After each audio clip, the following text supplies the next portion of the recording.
حضرت یوسف علیہ السلام کو جیل میں اپنے ساتھیوں سے تبلیغ کا ایک موقع ملا ہے تو پہلی بات کیا کہی؟ یا صاحبی السجن ارباب متفرقون خیر ام اللہ الواحد القہار ان الحکم الا للہ امر لا تعبدوا الا ایاہ ذالک الدین القیم۔ حکم کا، فیصلے کا، حکومت کا، حاکمیت کا حق کسی کے لیے نہیں ہے سوائے اللہ کے، اور اس نے حکم دیا ہے کہ اس کے سوا کسی اور کی بندگی نہ کی جائے۔ تو دعوت بندگی رب یہ ہے دعوت اللہ کا اصل جوہر، اور اس کے لیے لازم ہے کہ ان دو منزلوں سے انسان گزر چکا ہو، اس کی دعا بھی ہو مخلصا لہ الدین، اس کی عبادت بھی ہو مخلصا لہ الدین۔ یہ مضمون اپنے کلائمیکس کو پہنچتا ہے سورہ شورى میں، ان اقیموا الدین ولا تتفرقوا فیہ۔ یہ توحید کا بلند ترین تقاضا ہے، اجتماعی نظام کی سطح پر توحید کو قائم کرنا، دین کو قائم کرو، دین کو ایک مکمل نظام زندگی کی حیثیت سے برپا کرو۔ یہ ہے اللہ کا ہم پر حق۔ اب اس کے بعد دوسرا سب سے بڑا حق ہم پر کس کا ہے؟ اللہ کے رسول صلی اللہ علیہ وسلم کا، جن کے ذریعے سے ہمیں یہ ہدایت نصیب ہوئی، جن کی محنتوں اور مشقتوں اور ان کے ساتھیوں کی قربانیوں، ان کے صدقے میں آج ہم نماز پڑھتے ہیں، روزہ رکھتے ہیں، آج ہم مسلمان ہیں۔ ان کا جو حق ہم پر ہے وہ یہ کہ جو آپ نے آخری خطبے میں بیان فرما دیا تھا کہ میں صرف تمہارے لیے نبی یا رسول بن کر نہیں آیا تھا، میں تو پوری دنیا کے لیے نبی بنا کے بھیجا گیا ہوں، پوری نوع انسانی کے لیے۔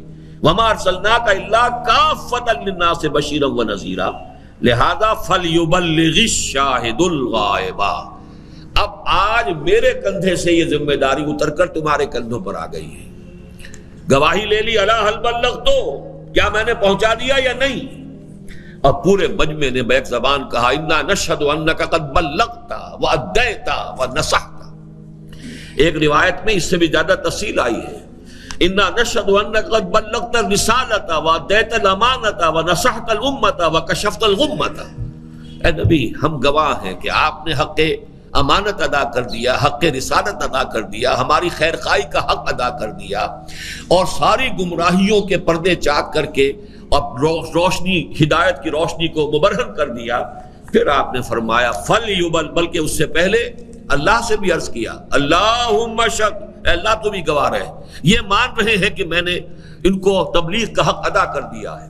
اس کے بعد فرمایا فَلْيُبَلِّغِ الشَّاهِدُ الْغَائِبَ، اب ذمہ داری ہے اس کی جو یہاں موجود ہے کہ پہنچائیں ان کو جو یہاں نہیں ہے۔ اس پہنچانے کی ذمہ داری کے کم سے کم دو تقاضے ہیں، اچھی طرح آج سمجھ لیجئے۔ پہلا تقاضا یہ ہے قرآن مجید کی دعوت ہر فرد نوع بشر تک پہنچا دینا، یہ اس امت کی ذمہ داری ہے، کلیکٹیو ذمہ داری ہے۔ اس لیے کہ قرآن کا پہنچا دینا رسالت محمدی کے پیغام کا پہنچا دینا ہے صلی اللہ علیہ وسلم۔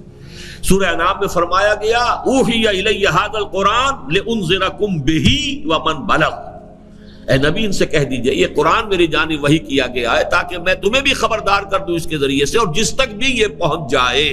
اور پہنچانے والے کون ہوں گے؟ فَلْيُبَلِّغِ الشَّاهِدُ الْغَائِبَ بَلِّغُوا عَنِّي وَلَوْ آیَةً۔